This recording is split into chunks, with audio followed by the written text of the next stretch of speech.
Aujourd'hui, on va corriger ensemble un exercice que j'ai donné au dernier devoir surveillé de mes étudiants en classe de PC étoile au lycée Wallon. C'est un problème d'effusion gazeuse, un problème de thermodynamique. Et on va essayer de le résoudre à l'aide du canevas de résolution désormais fréquent sur cette chaîne.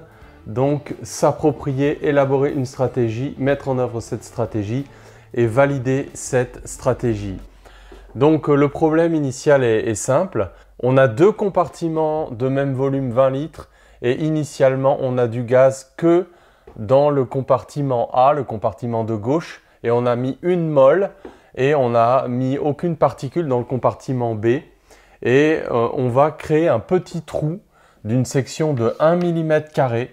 Et donc l'idée, c'est d'étudier l'effusion gazeuse, c'est-à-dire le fait que, on s'en doute, progressivement, un équilibre va s'établir entre les deux compartiments. Et la question qu'on va se poser, c'est quel est le temps caractéristique au bout duquel ces deux compartiments vont être à peu près dans le même état. Donc on cherche un temps caractéristique d'effusion gazeuse, de mise en équilibre. Voilà la question. Alors c'est une question très ouverte. Alors on se doute bien qu'un équilibre dynamique va s'établir entre ces deux compartiments, c'est-à-dire qu'il va y avoir des molécules qui vont passer du compartiment A au compartiment B, des molécules qui vont passer du compartiment B au compartiment A. Petit à petit, un équilibre va s'établir et probablement que pour un temps infini, la limite, c'est qu'on aura atteint un équilibre et que les molécules seront équitablement réparties dans les deux compartiments. Donc, on aura la moitié des molécules initiales, donc le nombre d'Avogadro divisé par 2, dans chacun des compartiments. Donc, voilà en gros l'appropriation du problème. C'est un phénomène de diffusion. Alors maintenant, élaborer une stratégie pour les élèves de deuxième année qui viennent peut-être de faire le cours de diffusion de particules. Ils savent qu'on décrit traditionnellement la diffusion de particules à l'aide de la loi de Fick et du flux du vecteur densité de courant. Donc la loi de Fick, J égale à moins D gradient N, N la densité volumique en particules. Alors ici, on se dit qu'on pourrait peut-être utiliser cette loi, seulement on se souvient également que cette loi, elle a certaines limites, notamment si on a des inhomogénéités trop fortes, et c'est quand même typiquement ce qui va se passer en particulier au début de cette expérience, quand on vient de créer ce trou, d'un côté il y a du vide et de l'autre côté il y a une certaine concentration qui est loin d'être nulle. Et donc, outre le fait que mathématiquement, on voit que l'utilisation de cette loi risque d'être extrêmement compliquée, on se dit aussi que même peut-être la loi de Fick n'est peut-être pas valable.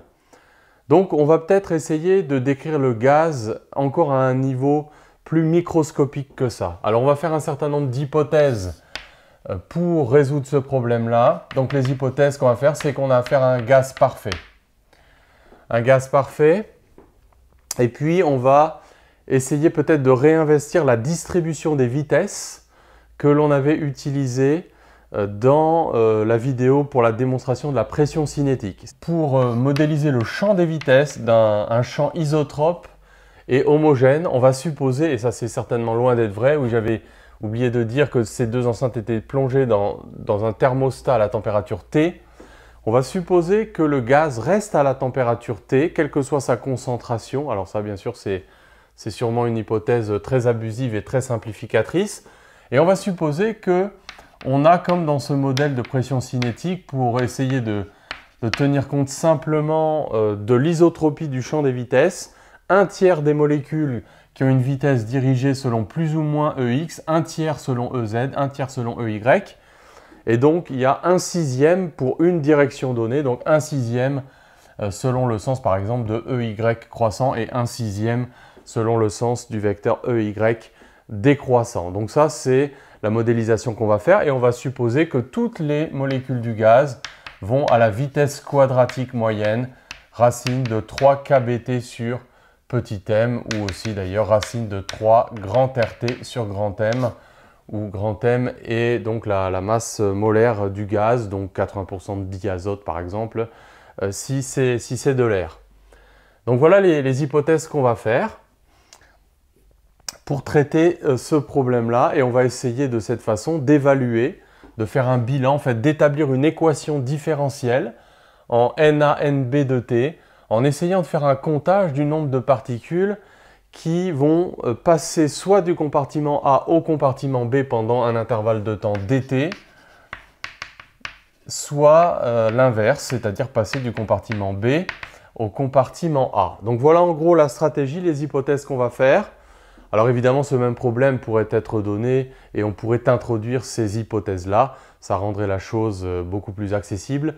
Donc là, je l'ai plutôt posé comme un exercice d'oral au cours duquel l'examinateur interagit avec l'étudiant et discute un petit peu du modèle choisi pour traiter le problème. Et comme d'habitude dans ces résolutions de problèmes, on ne peut pas dire qu'il y a une solution. On est obligé de faire tellement d'hypothèses simplificatrices que finalement, on est déjà bien content quand on arrive à modéliser un tant soit peu la réalité avec des moyens assez rudimentaires. Quel est le nombre de particules qui va passer de A dans B pendant l'intervalle de temps dt entre t et t plus dt?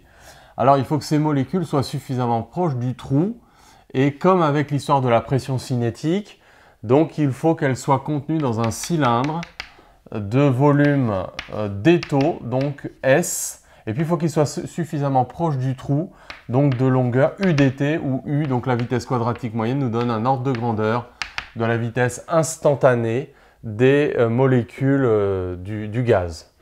Donc, le nombre de particules qui va passer de A dans B, c'est la densité volumique Na sur le volume, donc le nombre total de particules à l'instant T dans le volume divisé par le volume, donc ça fait la densité volumique, multiplié par donc le petit volume. Et il ne faut pas oublier, attention, qu'il n'y en a que 1/6 qui auront une vitesse qui sera correctement dirigée. Et puis de la même manière, le nombre de particules qui vont passer de B dans A pendant dt, c'est NB sur V, donc SU dt, donc sur 6 pour exactement la même raison. Donc celles-ci seront localisées dans un petit cylindre de l'autre côté du trou, qui a exactement la même taille. Alors évidemment, on est conscient que d'une part, on a considéré que la température était constante, ce qui est probablement très faux. D'autre part, on a considéré que la densité volumique était pratiquement uniforme dans chaque compartiment et pour estimer le nombre de molécules par unité de volume, on a simplement pris le nombre total de molécules et on les a divisées par le volume de chaque récipient. Ça aussi, probablement, c'est faux. Mais bon, voilà, c'est pour faire une petite estimation de ce temps d'effusion gazeuse. Alors, maintenant, on va essayer de faire notre bilan de particules. Donc, on est vraiment dans la mise en œuvre de notre stratégie. Donc, on peut dire que pendant dt, on va avoir une variation dNA du nombre total de particules dans le compartiment A. Alors, pourquoi ce nombre varie-t-il? Eh bien, d'une part, on va gagner des particules, c'est celles qui repassent de B vers A. Et oui, parce qu'il ne faudrait pas croire que une fois que les particules sont passées de A vers B, elles ne peuvent pas repasser de B vers A. C'est un équilibre dynamique qui s'est établi entre les deux compartiments. Donc dNB vers A. Et puis par contre, celles qui sont perdues, donc vont être comptées négativement, moins dN de A vers B. Donc on peut compléter ce terme-là, on peut mettre en facteur SU dt sur 6V, donc facteur de NB moins NA. Et donc ça, ce sera dNA sur dt.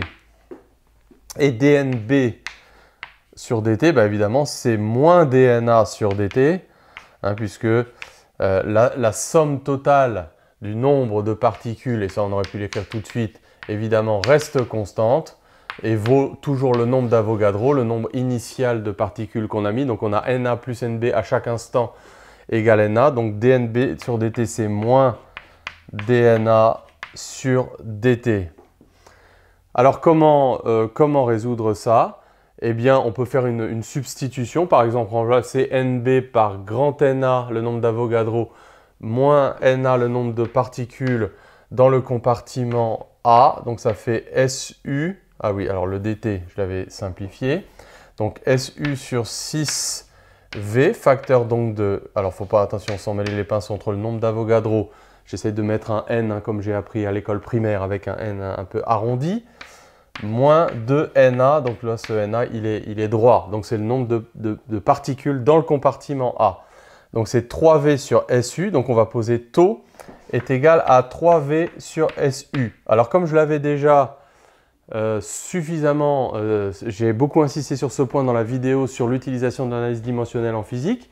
Si notre équation différentielle est correcte, on est sûr par analyse dimensionnelle que 3V sur SU est un temps. Ce n'est même pas la peine d'aller vérifier si c'est un temps à partir de la façon dont taux est constitué, puisque ici donc on a Na, donc ça c'est forcément Na sur un temps, donc là on a multiplié par un temps, on ne peut additionner que des grandeurs homogènes, donc c'est important d'apprendre à introduire des grandeurs caractéristiques d'un problème comme ça, en raisonnant par homogénéité simplement sur les équations différentielles. Alors si on veut un peu se rassurer, et on peut le concevoir hein, dans ce type de contexte, on peut quand même vérifier vite fait que c'est un temps.